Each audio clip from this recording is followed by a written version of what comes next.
I'm Shoshana Ungerleider, a physician and the founder of Endwell, where we're focused on making the end of life a part of life. And I hope that you're all safe and healthy out there. And if not healthy, I hope that you're on the mend.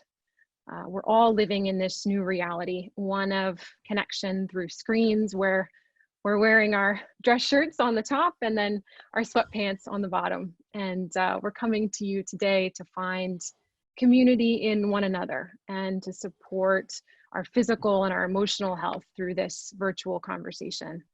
And today I have the absolute pleasure of speaking to my friend, the host of Sickboy Podcast. He's a yoga teacher, a speaker, Jeremie Saunders, who's living with cystic fibrosis, a genetic disorder that impacts the lungs. And Jeremie's truly one of the funniest people that I know. So we're going to talk for about 15 minutes or so, and then open it up to you, our audience. Please enter your questions and thoughts down below in the comments. And then please go ahead and share this Facebook Live link on your own page so that others can join this conversation. And a special thank you to the Cambia Health Foundation and the Tauber Family Foundation for their support of this program. So hi, Jeremie. You're coming to us from Halifax, Nova Scotia. How are you? How are you doing with all this? Yeah, Halifax, Nova Scotia, the Atlantic coast of Canada. And how am I doing? You know, I get that question probably like 5 times a day. And to be honest with you,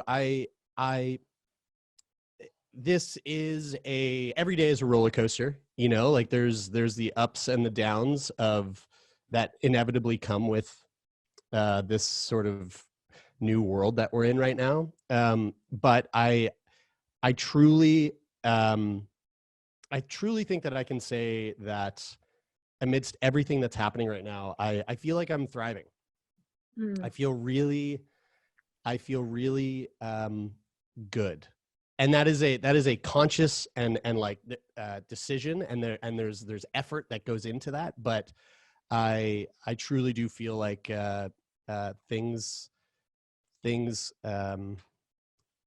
all things considered, things couldn't be better. Yeah. Well, I'm so happy to hear that. How has living with cystic fibrosis prepared you for this social isolation or this physical distancing that we're experiencing, and then some of the other aspects of our time right now? Yeah, so cystic fibrosis, for people who aren't familiar with what that is, it's a genetic and fatal lung disease. It's a disease that affects multi organs in the body, but the lungs are the big one, especially for myself. And every year, I get sick on average like 2 to 3 times a year. And getting sick can mean a host full of different things, but for the most part, that means I oftentimes will come down with something like pneumonia. Mm-hmm. And so when I get really sick, like severely sick, social isolation is the thing that I need to dive headfirst into. So 2 to 3 times a year for about 2 weeks at a time. So upwards of like 6 weeks, math, upwards of 6 weeks of a year, I am within this like small cramped space in a hospital room where I can't really leave.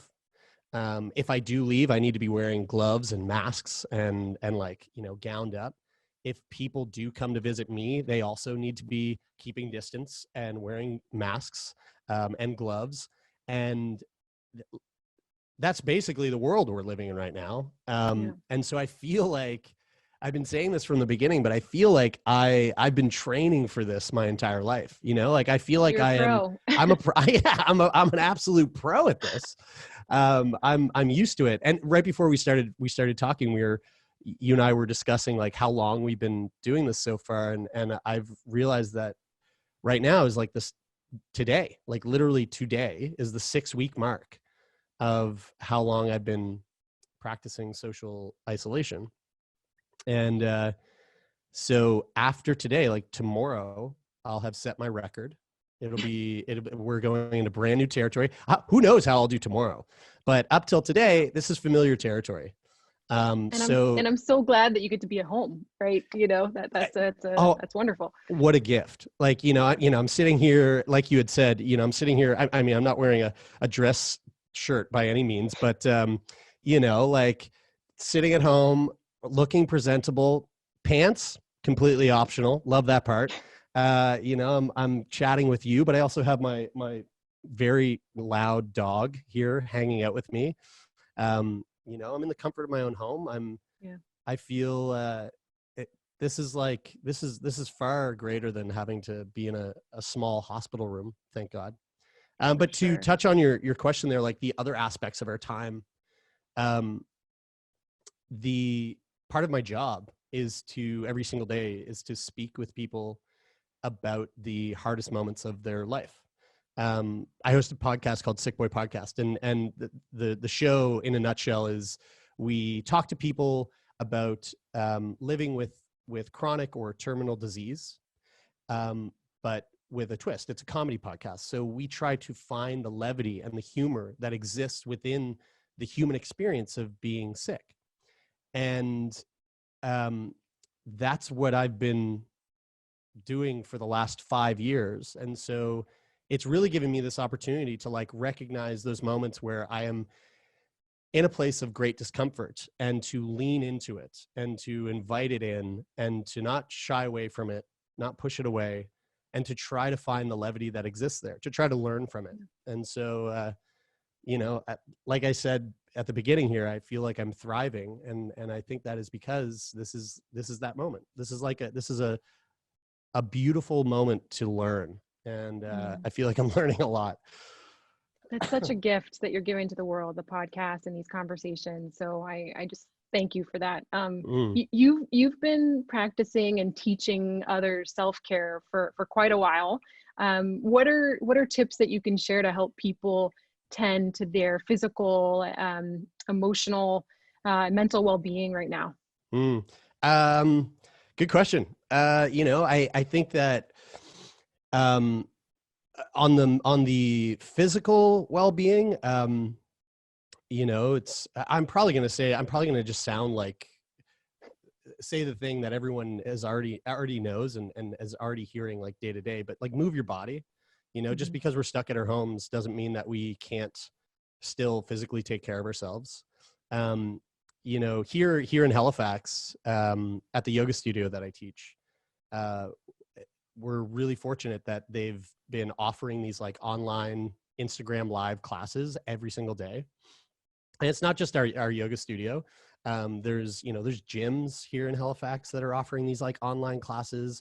And I feel like that's like, there's so much content out there to help move your body, that it's really easy to find these kinds of things. It's really funny. Like, I'm watching friends on Instagram post their online workouts, which I think is like become the new thing. But like to see the way that people are incorporating their home workouts into their life, to see someone doing squats, but they don't have a what's it called? Like those, a kettlebell, or they don't have like weights, but like they're doing squats with a sewing machine, like just or their kid. or their kid, or their dog, whatever. And so there's so many beautiful ways that we can like incorporate movement into our lives. I feel really fortunate that here in Halifax, like I can still take my dog for walks, like we're not in a space that's so densely populated that, if I'm walking Bigby down the street and someone's coming my way, I can cross the street and, we can make that work.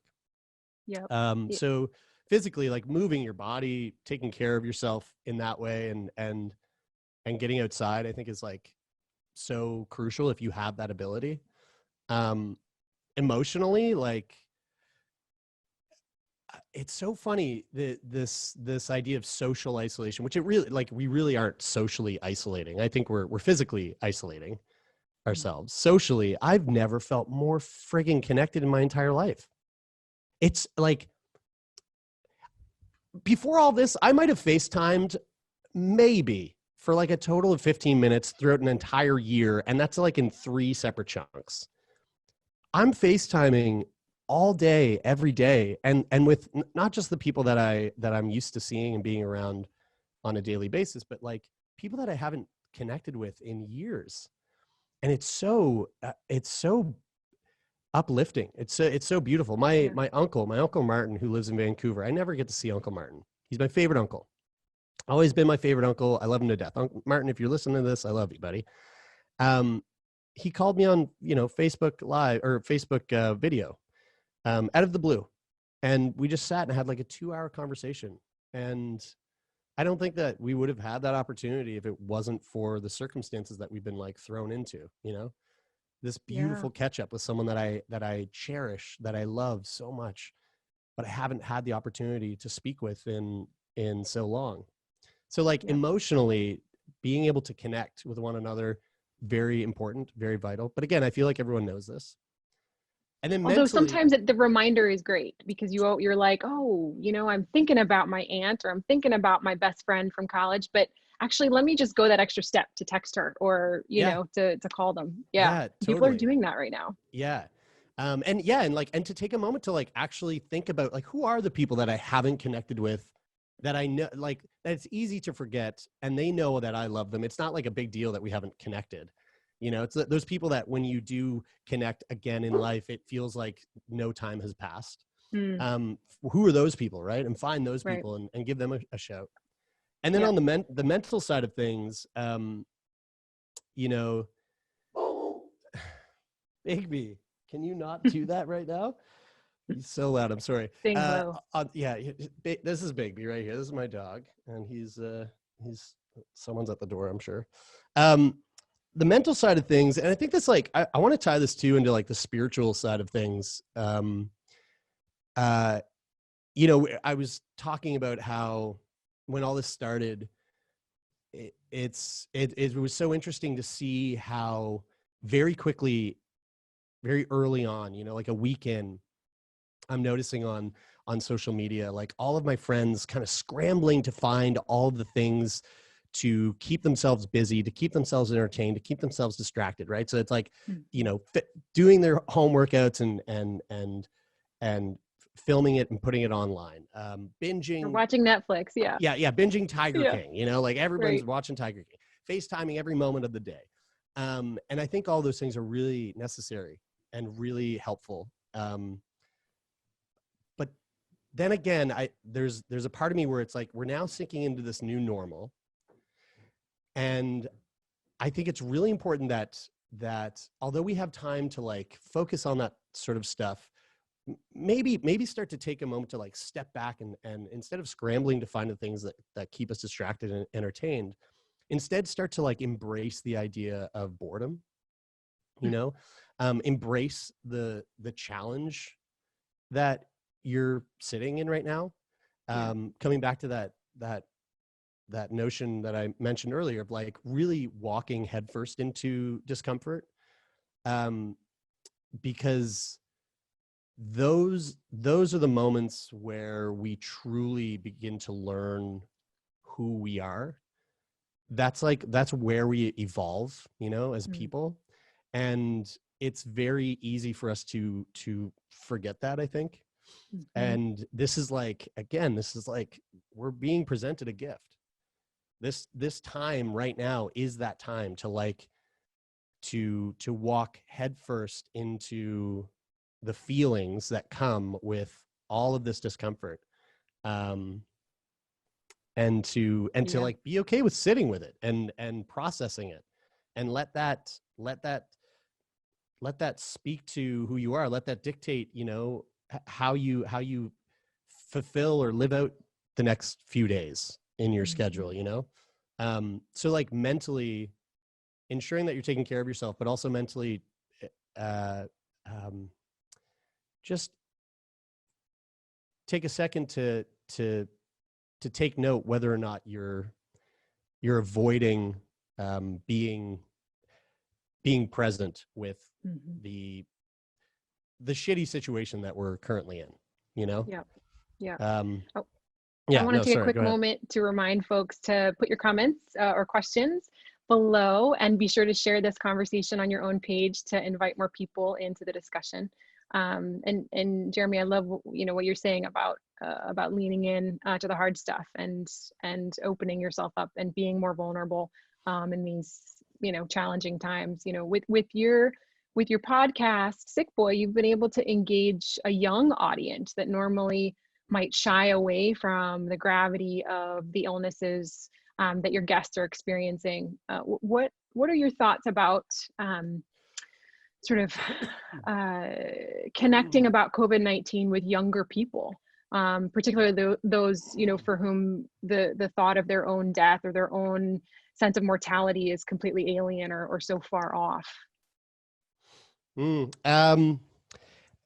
hope it's a big, for anyone who the thought of their own mortality is a distant thought or something that they don't quite sit with very often. I hope that what we're currently going through is like a wake-up call, for people to start to think about or realize that we are finite. We're not here for a very long time. And it's it doesn't take much for the time that we do have to come to an end. And so, how does that dictate the way that you go about your day to day? Like, how does that affect the way that you think about trying to achieve the next step, how to level up,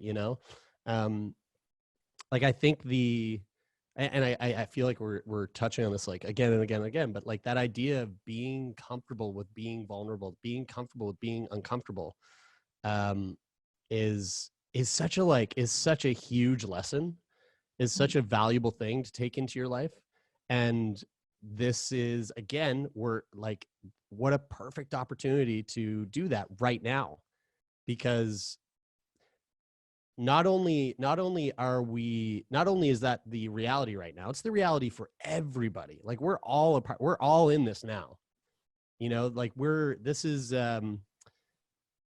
it's not just when we, talking to people on Sickboy, it's we talk to these people who live with illnesses and the fans who the listeners who tune into that podcast, maybe they aren't sick and they're hearing these stories and they're going, wow,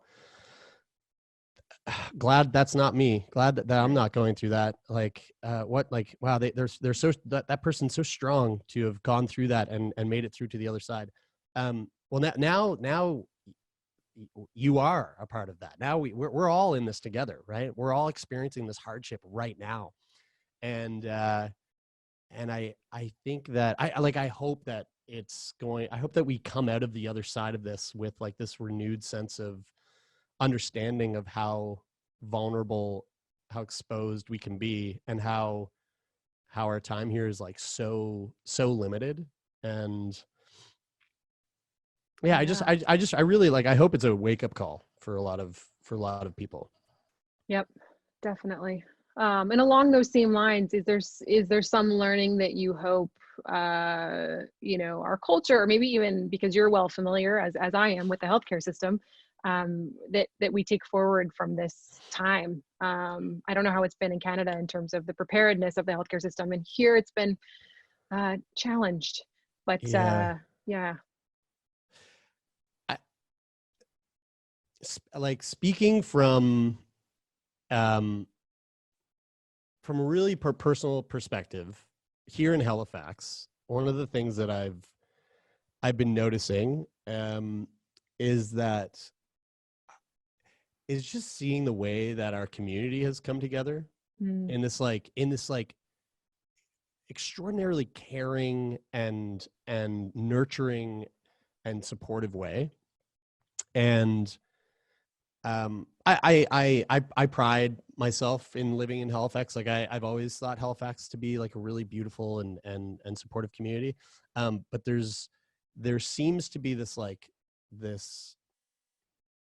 it really does feel like our our community is shining in terms of the way that we're all coming together.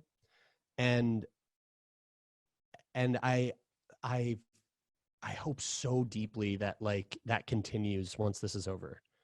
Yeah. Because I do feel, I feel like before this all started, you know, especially here in North America, like we were living in a time that was very divided. You know, there was a lot of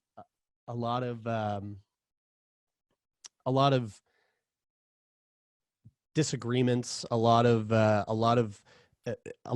divide. And now that we're in the midst of like something so traumatic, and again, we're all in it together, there's just been this sense of coming together that I feel like I haven't seen in a very long time. Yeah.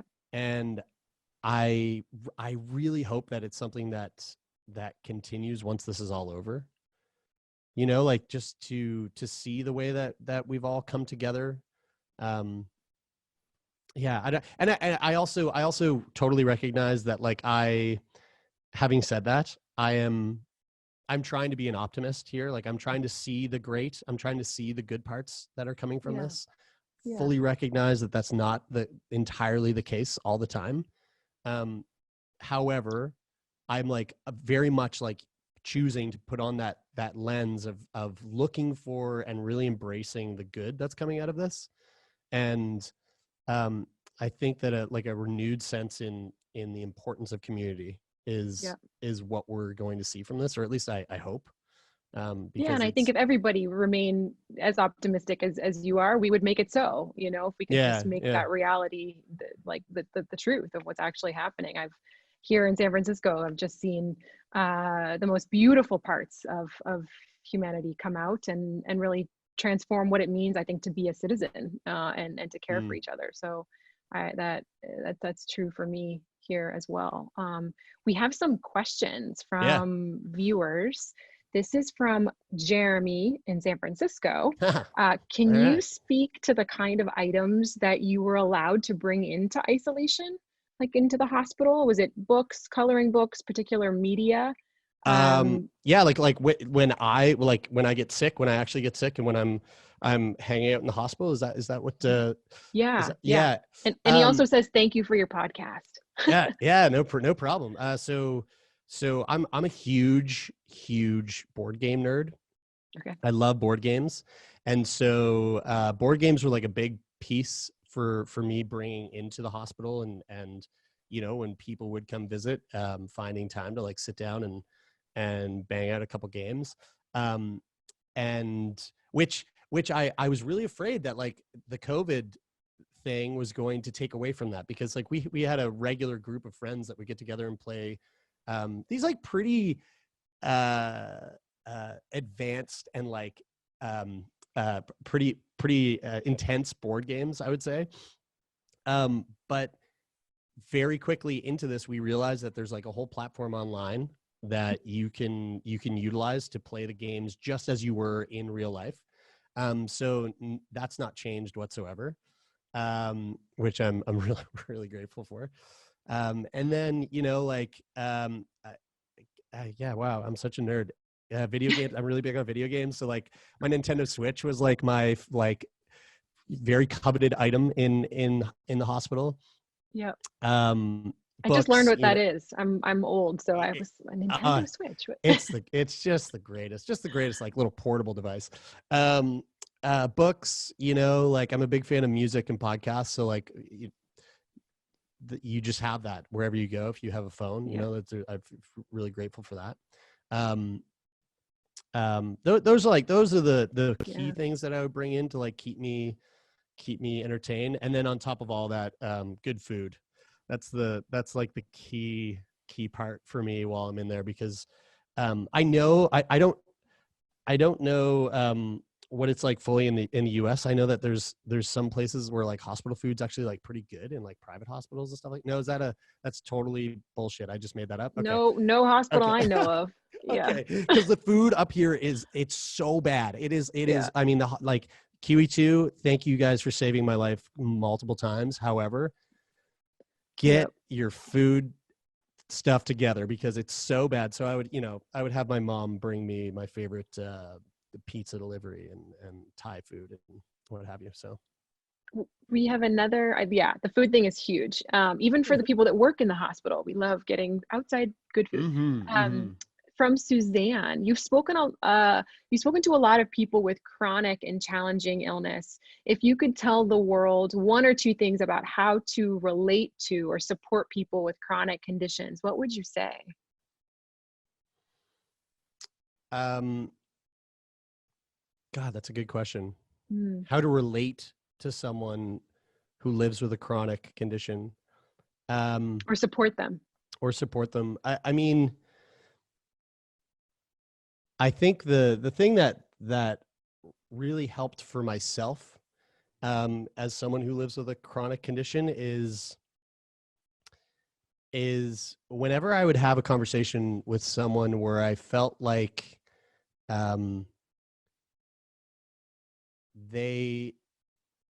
me talking about my illness didn't seem like they were being forced to take on this heavy burden.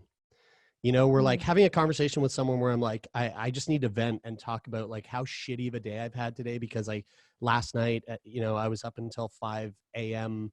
coughing and throwing up and I'm just like wiped today and I need to like vent to someone. And for that person who's on the other end to hear that and instead of like get the vibe from them that like, oh, we're going into uncomfortable territory because Jeremie's sick and I don't want to I want to tiptoe around. I don't want to say anything that might make him feel like just acknowledge that we all have shitty days.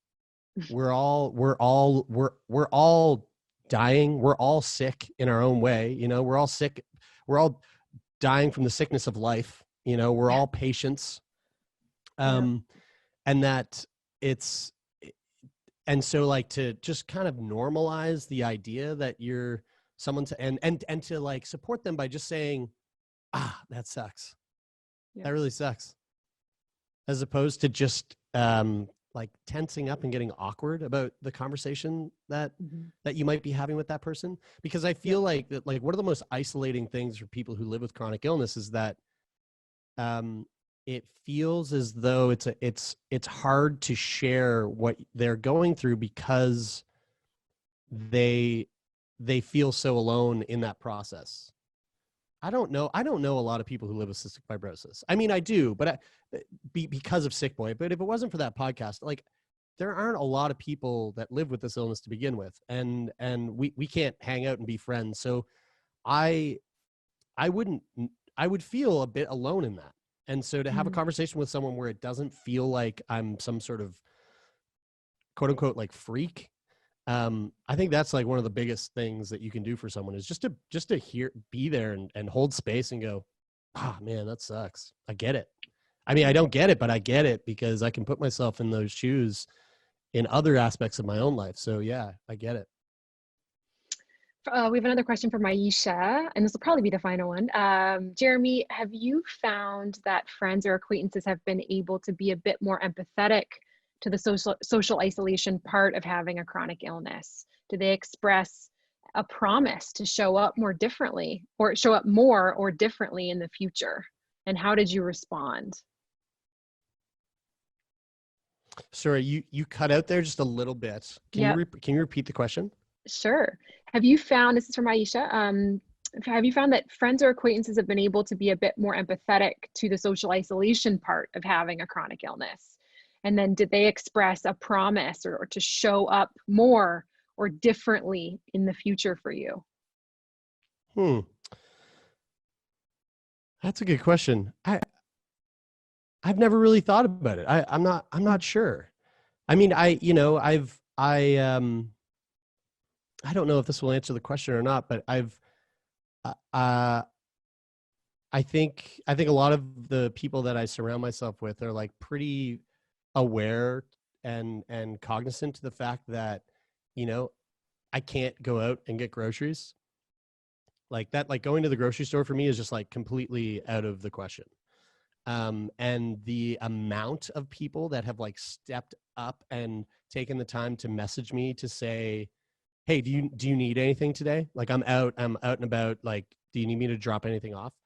And that's not just my sister or my mother or, you know, like my wife or my best friends who are out and about. Like I'm talking people I haven't, like old friends from high school who've just like reached out and said, hey, like Jer, by the way, I'm out running errands, haven't seen you in a long time. Do you need anything?